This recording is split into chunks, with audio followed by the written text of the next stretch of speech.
Hey everybody, welcome to Storytime with Dave. I'm Dave.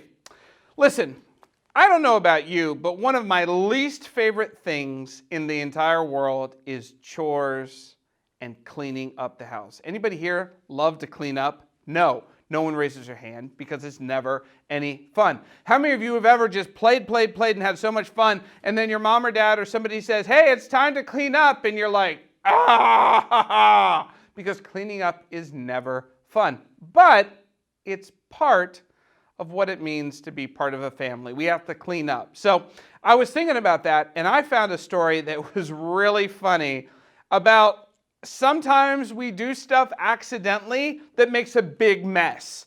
And if you've ever made a big mess and you have to clean it up, sometimes it's like it wasn't even worth it. Like the other day, my daughter, she was trying to make cake pops. And I don't know if you know what a cake pop is.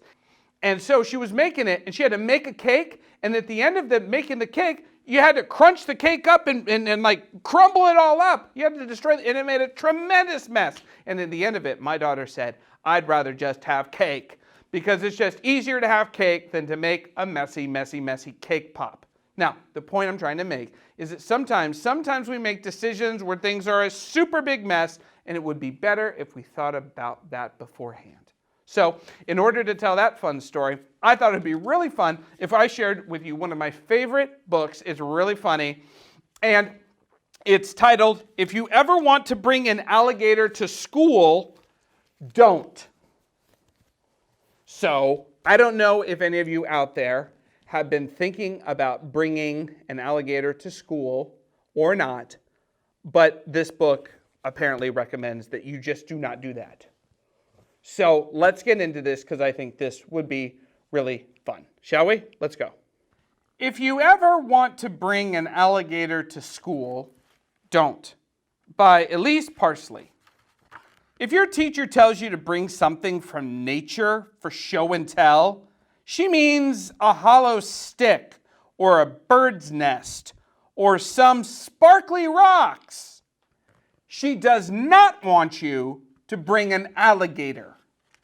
If you bring an alligator anyway, she'll tell you that alligators are trouble. You'll tell her it's okay and that you know all about alligators and that this alligator will be quiet and good, and he won't eat anyone cross your heart. But during spelling, your teacher will hear laughing. This is because the alligator will be showing you funny pictures. Look, it's going off a diving board into the alligator's mouth. Your teacher will write your name on the board. And you'll have to stand last in line for lunch. You'll take away the crayons and tell the alligator to be quiet and wait for show and tell. Then, during art, an airplane will fly across the room.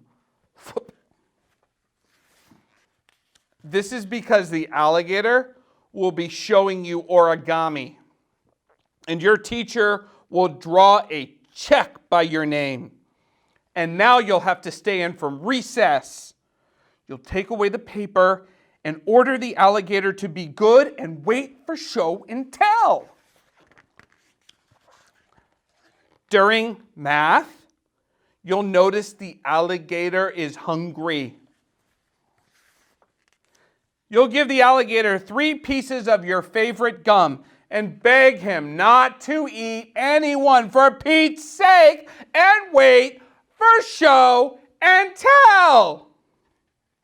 The good thing is that you'll stop him from eating any kids. The bad thing is that the alligator will smack and twirl the gum, and your teacher will notice, and she'll draw 2 more check marks by your name and an underline, and now you'll have to go to the principal's office after school. Look at all that gum. It's a monstrous mess. During lunch, you won't even get to eat your egg and cheese sandwich because somebody will gobble up everything but the crusts. By now, of course, you'll wish you'd brought a hollow stick or a bird's nest or some sparkly rocks for show and tell instead of an alligator. By now, you'd rather have some dirt than an alligator. You will wish this alligator would just go home. Well, here's what I would do if I were you. First, at show and tell, you'll sit quietly and learn about hollow sticks and birds' nests and sparkly rocks. Then, it'll be your turn.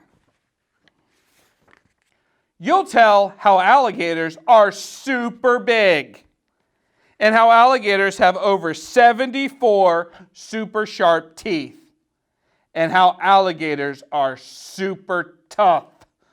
It's a fact.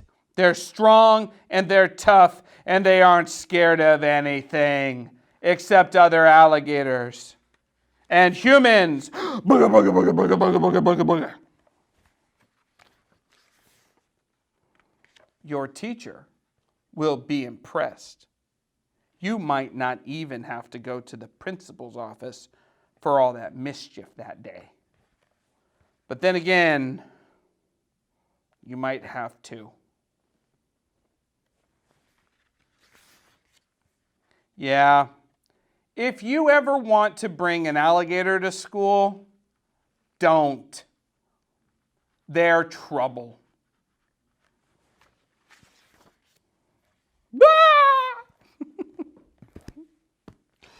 So, that's a fun reminder that sometimes things that seem like a good idea at the time can actually, if we think about them in our brain, actually turn out to be not such a great idea.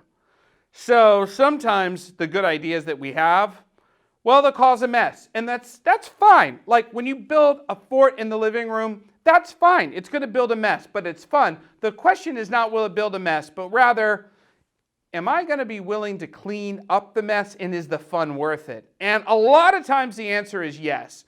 But sometimes, like bringing an alligator to school, maybe not the best idea. The point is, I hope that you have a tremendous amount of fun at home during shelter in place and on the weekends and during the pandemic and all the things that we're at home, but I hope you're having a lot of fun. But I also hope that you're helping to clean up your messes. Because I don't like cleaning. I just don't.